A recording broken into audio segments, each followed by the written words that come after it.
I'm not on this. We're saving the planet or we're saving our health because you're still getting the same money from people. So it's like you're taxing me to be healthy. Do you know what I mean? Like I've agreed to buy something, but you're like, I buy a pizza and then the delivery driver comes up and says, you know what? Yeah, I'm going to give you half the pizza. It'll be better on your heart. You'll thank me later. And he drives off. No way. What are you talking about? Yeah, it's going to be healthier to only eat half the pizza, but I've paid for a full pizza. I've paid the same money that I would have paid a week ago for a full pizza. So you can't you can't hoodwink me into saying that it's good for my health or it's good for the planet. If we're doing that, then let's make the size smaller and the price cheaper, and we'll save the planet and my pocket together. So you feel a bit ripped off? So. I do. Like the thing I can understand is the business side of things. Like, you know, you shave a little bit off here, shave a little bit off there. Let's try and minimize our costs, etc. But if it's at a level where the consumer doesn't notice or the consumer doesn't mind, fair enough. But once the consumer cottons on, it is a little bit cheeky, isn't it? It is, yeah. Well, now you've told me that I should have been expecting 50 PG tips, and now I've got 40. You know, you put a downer on my day, mate. Mate, what I want you to do, next time that you go shopping, you deserve it. Still 10 bags. Put them in my pocket. Reclaim your 10 bags, yeah. No. Just let me know when you're going so I can come film it. All right. The ensuing clothes line. Like, what's that guy doing, guys? Look. He's doing 2 bags in his pocket. This reminds me of some sketch show that I saw ages ago. It was like one of those early reality TV things where you remember like Trigger Happy TV? Oh, yeah. I can't remember what show this was. There was like, they went into the shop and where it says like 10% extra free, they will just snap off the 10% and like start eating it. And then when they come along and they say, what are you doing? No, I'm just taking the free bit. Don't worry. I'm just taking the free bit. But yeah, reclaim what's yours. Look out for shrinkflation and darn shrinkflation, man. Exactly. It's gonna be the end of all of us.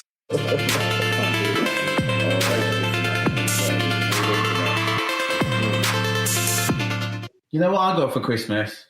Go on. I got 2 Arsene Wenger autobiographies. 2 of them. Yeah. What for? Not from the same person. From his recent life and his past life. Why is there 2 autobiographies, mate? No, there isn't. Well, I just from 2 different people bought me. Oh, the same book twice. Same book, yeah. Okay. So, I must have been talking a lot about it. Exactly. But I find that a little bit surprising that you haven't already got that. Did you get what I mean? Maybe because, you know, I wanted someone to buy it for me for Christmas. Oh, hold on. Has it only just come out recently? Yeah. Only. Okay. I was thinking, like, what? Why hasn't this been out? One hardback and one not softback, paperback. Okay. So, you know. I don't know what one has a benefit over the other on. Well, I mean, one's for the beach and one's for the train. Why? Okay. Yeah. Exactly. I don't know, mate. Why not? Next time I'm on the beach. Anyway. How long's the gap between the hardback and the paperback? I don't know, actually. I thought it was like a couple of years. Well, not a couple of years. I think maybe it used to be a couple of years. Maybe. But I would expect it to be like at least like 6-7 months. Yeah. You got any Arsene Wenger stories you want to tell? Have I got any Arsene Wenger stories? Yeah. No. I just remember when he first came on the scene and no one could pronounce his name. Yeah. What do you mean no one could pronounce it? His name's basically Arsenal. No, exactly. No, but anyway, when I first saw his name, I thought it was something to do with arse wedger. Right, that's just your dirty mind, you teenager. What are you talking about? It wasn't even a dirty mind kind of thing. It was just that's a bizarre name. Dirty teenager. So I hadn't learned how to pronounce those kind of syllables, mate. All right. Yeah, my favourite Wenger story is, you know, when I think it was what's his name? Shawcross or someone. It's like someone broke Arsenal player's leg. Oh yeah. And then they were like, but he's not that kind of player usually. He's not that kind of player, so you can't really blame him. What? That's what Arsene Wenger said. No, mate, I can do a wicked Arsene Wenger impression. Don't watch me. But, so I'm gonna know when there's a direct quote because you're gonna do the impression. You'll be like, oh, Arsene. All right, welcome to the pod. All right. Yeah, I've just made it really, really hard for myself to do. Exactly. You set the bar now. You set the bar. But yeah, okay. Who said that? Kind of the journalists were like, not that okay, person, no. Mate, what does that even mean? Exactly. So he goes, well, look, you are not a murderer till you kill someone. Exactly. No, I actually remember that. That reminds me of you remember Siegfried and Roy, and they had that magic show, and they were like magicians, and they would have like wild animals and all of this kind of stuff. And one time, like, the tiger attacked one of them during the show. Okay. Yeah, and everyone was like, oh, yeah, the tiger's gone crazy. The tiger wouldn't usually do something like this. The tiger's all usually passive and it enjoys the show and all of this thing. And then one day it just went crazy. And I'm like, no. For like 1,000 days, the tiger's been acting out of character, doing all of this prancing around in a skirt and all of this kind of... Today, the tiger was being itself. Today was a normal day for this tiger. Exactly. If you had that tiger's teeth, you'd probably do the same thing. You'd have to watch that show all the time. Exactly. One time he was talking about, Arsenal need a bit of luck, and he went, well, we need to touch a little bit wood. And I like that. Arsene Wenger, the last 10 years that he was at Arsenal, I wasn't very nice about him. Yeah. But, now... A lot of people weren't. But now, all is forgiven. Exactly. There's a little bit of space between the trauma and where we are now. So, it doesn't hurt so much directly. Time is a healer. Exactly. There you go.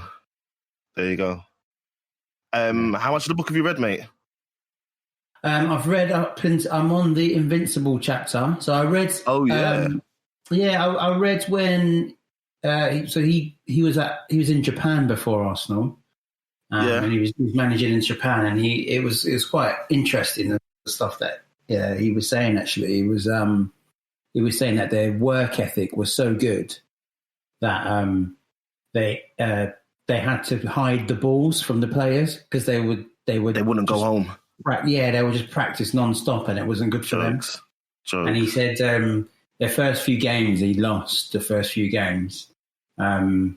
And he was like to his assistant, like, we're going to get sacked. We're off.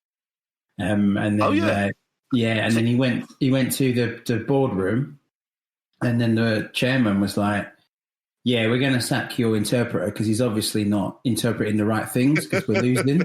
And he didn't blame it on the Arsenal player. He's like, you know what you're talking about, but maybe it's not. And he was like, no, it's not his fault. It's our fault. We'll turn it around.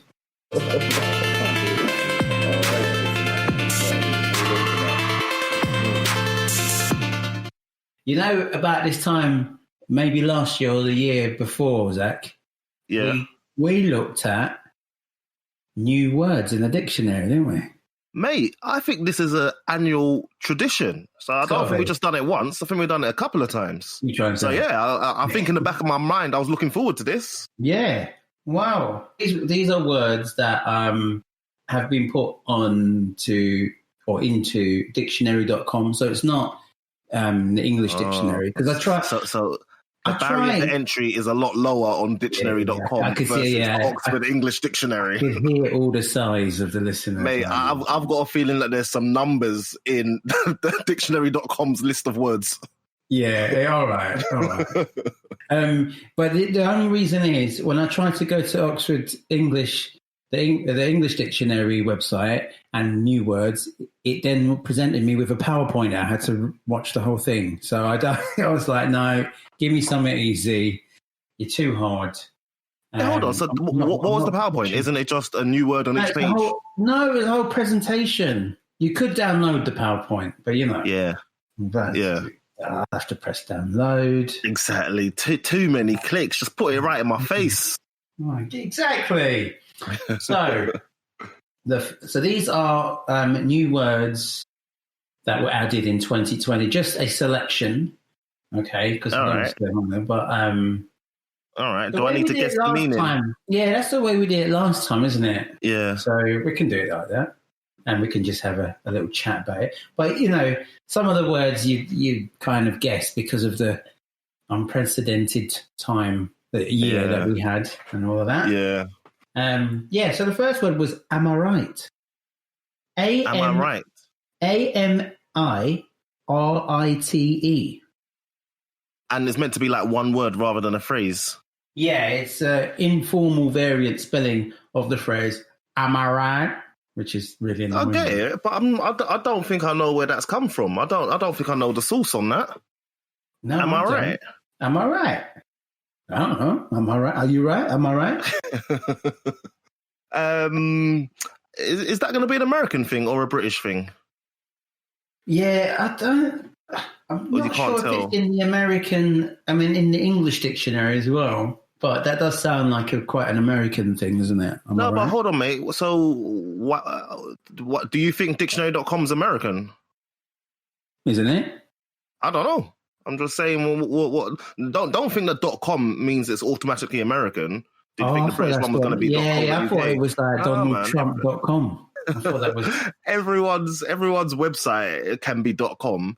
So I don't know. I'll have to assume. No, I just assumed because there's an English dictionary, and I presumed it was just dictionary.com was just. Nah, mate, because they've got the English dictionary and then they've got like Webster's American English Dictionary. So they've got their own things that are specifically American, specifically English. Dictionary.com is going to, bring the divide together. Do you get me? Okay. Sometimes we're divided by a common language, but Dictionary.com brings us all back together again.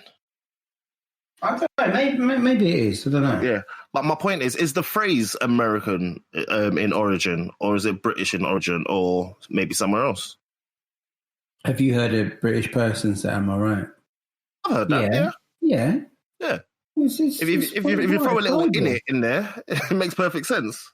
Am I right in it? Yeah. No, in it is "Am I right?" True. That's our "Am I right?" in it. True. You don't say "Am I right in it?" It's like, where are you from?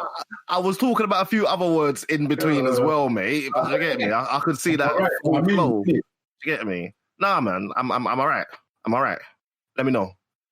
In it. You see? Apparently, battle royale as a noun or adjective has gone in there. Yeah, that makes sense. I get that.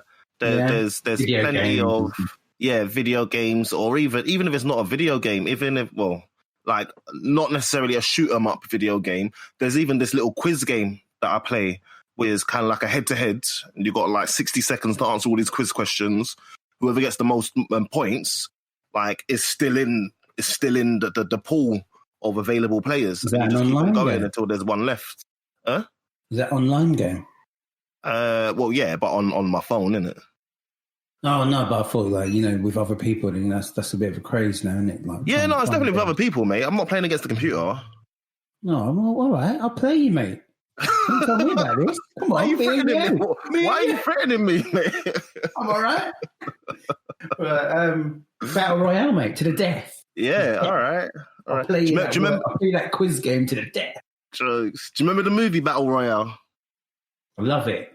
Yeah, I know. You were the one who showed me about it. I know. No, and then people go, "Oh yeah, just like that film, Battle Royale." No, it is that film Battle Royale. Hunger Games. It is. They copied it. Exactly. Next one you might know about: contouring. Contouring. Yeah. I'm surprised that that's only just made it into the dictionary. Yeah. Contouring is a special technique that ladies and anyone who's interested in makeup use on their face. Ladies, women, anyone who's interested in makeup use on their face. And I think it basically gives some false definition, or I don't know what the point is. It kind of makes you look like you got high cheekbones or something like this. Makeup on your face, eh? Yeah, but I guess because of YouTube and all that, because people do it as a living now, don't they? Like